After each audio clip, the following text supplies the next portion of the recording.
ម្លិះជាផ្កាមួយប្រភេទដែលប្រជាជនខ្មែរនិយមចូលចិត្តយកទៅថ្វាយព្រះនៅរៀងរាល់ថ្ងៃសិលឬយកធ្វើជាកម្រងផ្កាសម្រាប់កម្មវិធីរៀបអាពាហ៍ពិពាហ៍ក៏ដូចជាប្រើប្រាស់ក្នុងកម្មវិធីបុណ្យទានផ្សេងៗតាមបែបប្រពៃណីខ្មែរជាពិសេសក្នុងកម្មវិធីធំៗជាច្រើនទៀតដែលធ្វើឲ្យទីផ្សារផ្កាម្លិះមានតម្រូវការគ្រប់រដូវកាល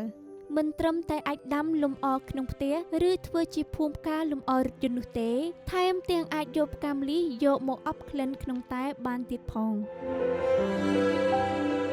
ក្រឡេកទៅមើលអ្នកស្រីអឹមផានីអាយុ55ឆ្នាំបច្ចុប្បន្នរស់នៅភូមិព្រៃថ្មីសង្កាត់ព្រៃថ្មីខណ្ឌច្បារអំពើរាជធានីភ្នំពេញគឺជាកសិករដាំផ្កាម្លិះរយៈពេល40ឆ្នាំមកហើយ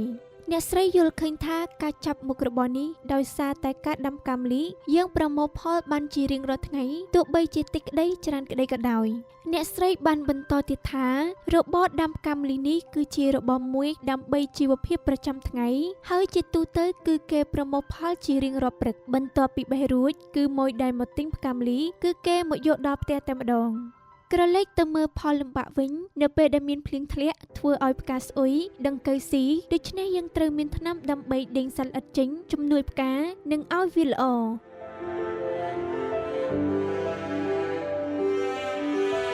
ចាប់ពីអ៊ំដាំទៅរយៈពេល5ខែទៅគឺអ៊ំចាប់ផ្ដើមប្រមូលផលហើយចាប្រមូលផលចាប់ផ្ដើមបេះបានមួយថ្ងៃបន្តិច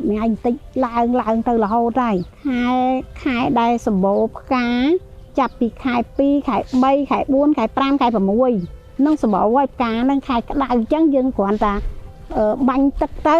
ក្នុងមួយអាទិត្យយើងបាញ់ទឹកម្ដងឬ2ដងទៅផ្កានឹងគាត់ចេញល្អណាស់ពេលដែលផ្កាអត់ខ្លាំងចាប់ពីខែ10ខែ11ខែ12ខែ1នឹងផ្កាអត់ហើយ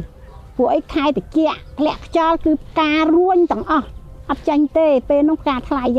ហើយពេលហ្នឹងត្រូវមានពិធីការបុណ្យអីជាបន្តបន្ទាប់ចឹងណាចឹងផ្កាអត់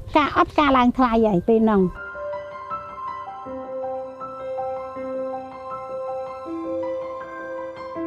ពេលដែលខែសម្បូរផ្កា1គីឡូតែ10000អីទេចា10000ហ្នឹងគ្រាន់តែអ្នកបេះហ្នឹង10000ហើយគឺអត់រួចថ្លៃទេពេលដែលសម្បូរនោះម្ចាស់ចកាគឺខាតទាំងស្រុងហើយប៉ុន្តែដល់ពេលថ្លៃ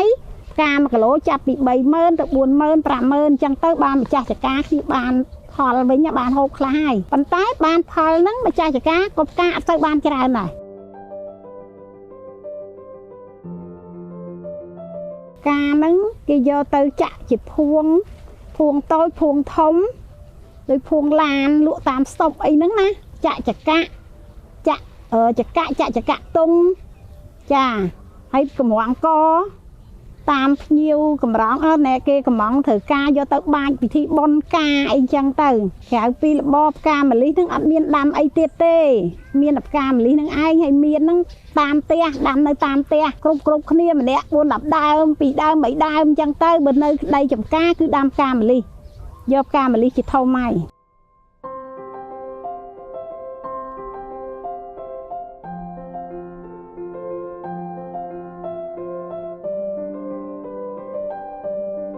ខ្ញុំឈ្មោះចន្ទថាខ្ញុំនៅរៀនធម្មតាខ្ញុំឆ្នាំទី2ឆ្នាំហ្នឹងហើយអត់ទេភាគច្រើនខ្ញុំទៅថ្ងៃសៅរ៍ថ្ងៃអាទិត្យថ្ងៃច័ន្ទថ្ងៃសុក្រខ្ញុំនៅភ្នំពេញហើយខ្ញុំឆ្លៀតមកពេលចាក់ការនេះមួយថ្ងៃជួនកាល5 6ភួងទៅ10ភួងជួនកាលផ្កាឧទាហរណ៍ថាបើផ្កាមានច្រើនតាមលៃរឿងផ្កាបើផ្កាតិចតាមនឹងដែរ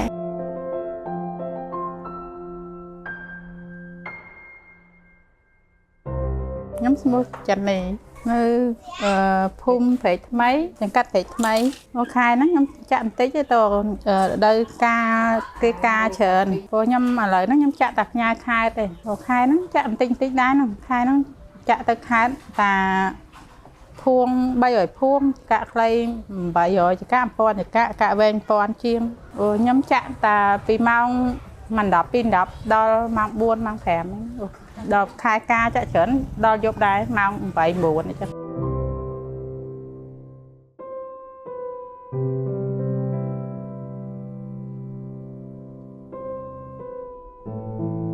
ចាជំរាបសួរខ្ញុំឈ្មោះអាឡាលោកកាមលេងនៅសាថ្មីអូនបងលក់ជាង30ឆ្នាំនៅសាថ្មីហ្នឹងតូបសរីរតអូនតូបសរីរតហើយបងលក់រាល់ថ្ងៃហ្នឹងផ្កាម្លិះដាច់ជាងគេពើបនទៀនខែ